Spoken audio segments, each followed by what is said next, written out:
everybody, tuning in Doris right here. You are so welcome to my channel, and please, if you're on Facebook, I am so glad that you are watching. Okay, today on health we are going to be talking about vulvovaginitis. Vulvovaginitis, in other words known as sugar. I know most of us can relate to that. In boarding school, it's just so common. Sugar. I went to a boarding school, so I know. Well, it's also common in areas where many people get to use one bathroom, the same. At least 3 of every 4 humans at some point in their life gets this infection. And vulvovaginitis is defined as the inflammation of the vulva or the vagina. It comes with itches, it comes with irritations, it comes with discharges, and it comes with pain, either during sexual intercourse or during urination. There are actually three different types of vaginitis. The first is the bacteria vaginosis. Bacteria vaginosis is caused by the imbalance of bacteria, the good bacteria that lives in the vagina already. If there's an imbalance in the bacteria that lives in the vagina, you definitely get vaginitis. And the second is a yeast infection. With a yeast infection, we already have a fungus in our system called Candida albicans. It already lives within us, okay? But now, Candida albicans has a very funny way of acting. It lives in any situation, either alkaline or acid. It's just so very comfortable in any of them. It has this thing that it kind of transforms its environment to what it wants it to suit it. So it's a very, very difficult fungus to kill. But it's already in our system, it's there, it is harmless to us when it's checked. But when it's not checked, it overgrows and then it gives us vaginitis. So that is the yeast infection. It is caused by Candida albicans. And now we have trichomoniasis. Trichomoniasis is mostly caused by a parasite, which is kind of transmitted during sexual intercourse. So in all of the three, only one of them is actually a sexual intercourse transmitted infection, the trichomoniasis. But they all have the same signs and symptoms. We have the itches, right? We have the irritations, we have the discharges, we have the pain either during sexual intercourse or during urination. So we have those different signs and symptoms that comes with vaginitis. But what differentiates these three kind of vaginitis is the kind of discharge that comes out of your system, the kind of discharge that comes out of your system. When you have the bacteria vaginosis, the one that is caused by bacteria infection, you have a very grayish yellow, a grayish kind of discharge. It's a grayish kind of discharge that comes out of you, and it has a very foul smell. It's really, really, really porous. And when you have a discharge like that, you should be sure. If you have a discharge like that, and then you have itches, and then you have irritations, and then you have pain during urination, and all of that, you should be sure you have vaginitis caused by bacteria. But now, when you have just itches, a lot of itches down there, a lot of itches, irritation and pain, but the discharge is really not colorful and it doesn't have a lot of foul smell. It just smells not as foul as when it's bacterial. It just have one just very funny smell, not too much, and it doesn't have a lot of color. It's a little bit white in, just creamy, yeah, like cottage cheese, just creamy like cottage cheese. That you have the Candida albicans, that is in vulvovaginal candidiasis. It is a fungus infection. Now, when you come down and you have a very frothy kind of discharge that is greenish yellow, it comes to with the foul smell. Then you are sure you have trichomoniasis, which is caused by sexually kind of transmitted kind of, yeah, it's like an STI. Well, those are the three different forms, and when you look at your discharges, you know exactly the kind of vaginitis that you are faced with, so you can easily manage and treat.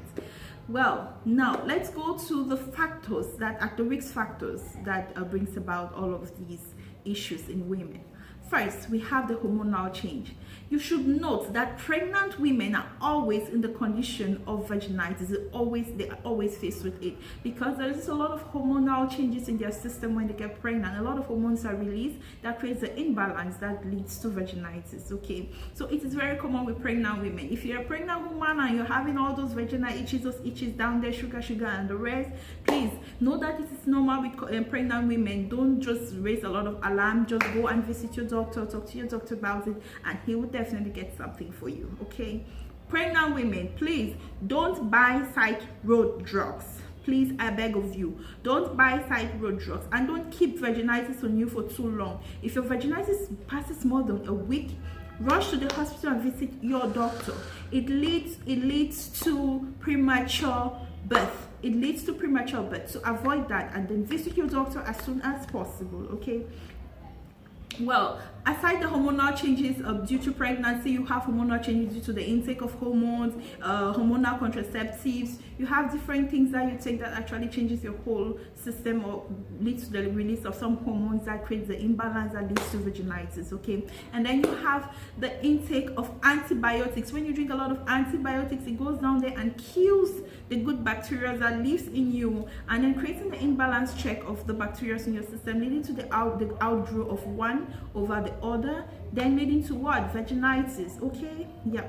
And then we also have the use of products down there. Remember in my last video, if you haven't watched, please, I have left the link right up below, taking care of your vagina. My video taking care of your vagina emphasized on never ever use products to wash your vagina with.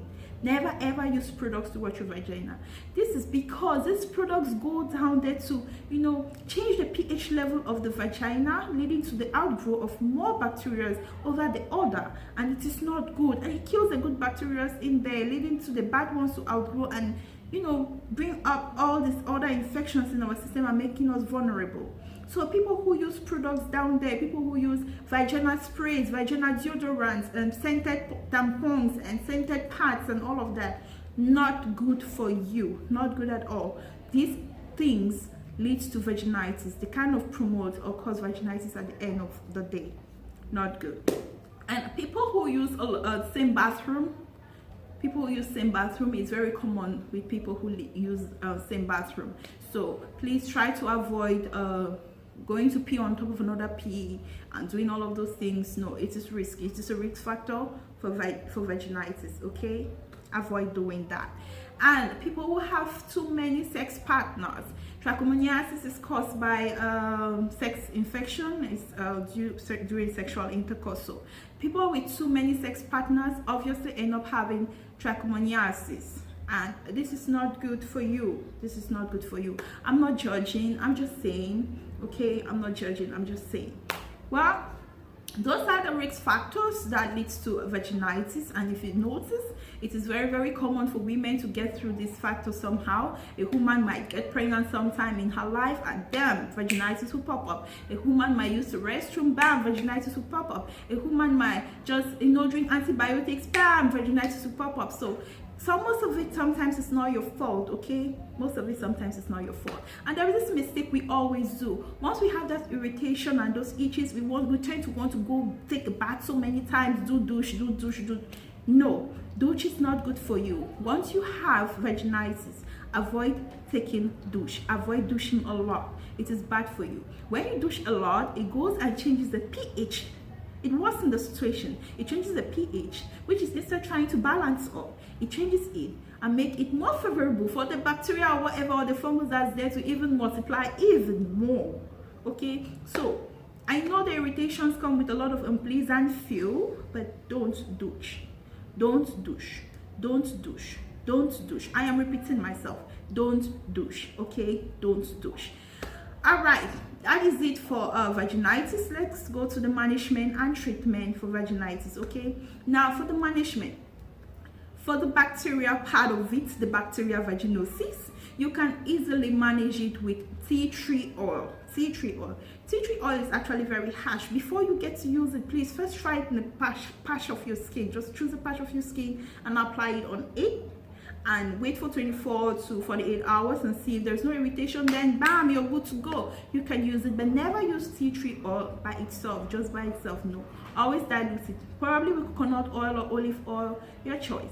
But dilute it, soak your tampon in it, and then insert it and leave it in you for like 30 minutes, and then you can pull it out. Do that like 3 or 4 times a day, and 3 days, bam, you feel better, definitely feel better.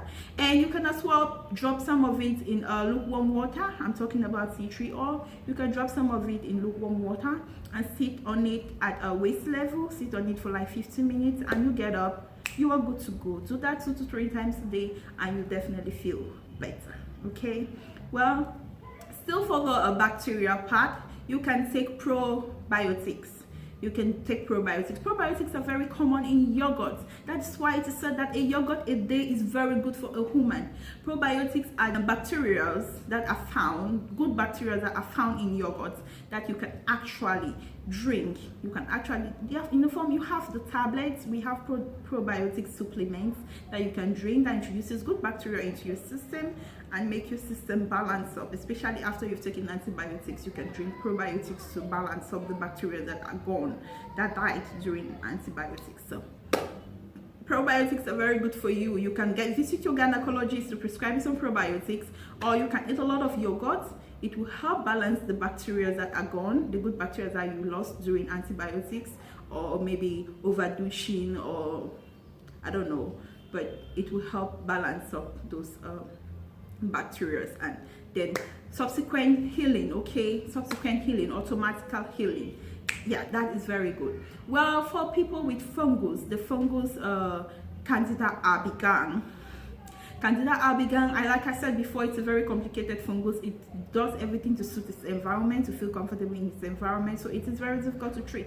But there are over-the-counter products like Warimazole, Ginafort, yes, Warimazole, Ginafort, those are very good over-the-counter products with clotrimazole as their molecule.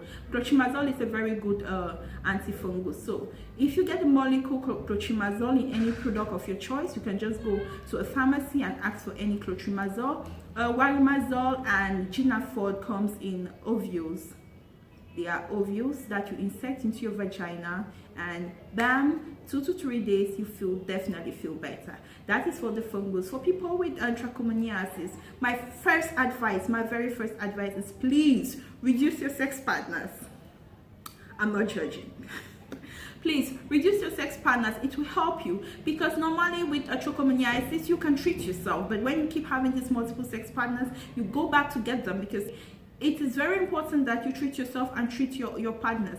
So if you treat yourself and you still have these multiple partners, please learn to use condoms. Use condoms, okay? It will be very helpful for you. But if you can reduce your sex partners, you treat yourself and treat your partner that you want to be with at the present moment, and you guys are good to go. With trichomoniasis, please, you have to visit your doctor. You can listen to me right now, but your doctor is your best bet for any prescription, okay? Visit your doctor. Like I said, the pregnant women, don't try anything at home. Please don't try anything at home. Always visit your doctors, okay? Always visit your doctors. So I forgot to tell you that grind garlic is very good for you. The antibiotics in garlic is just superb. Who have bacterial vaginosis can use ground garlic and insert into the vagina and leave in for a couple of times, and they'll feel so much better after that, because garlic is so good for you, so good for you. Trust me, garlic is a very good product for your system. So this is me, Dione Inangadoris, talking about vulvovaginitis today, and I am so pleased that you watch. Don't forget, everything is at Dione E. Doris. You can follow me, comment, like, and share. Love you. Bye bye.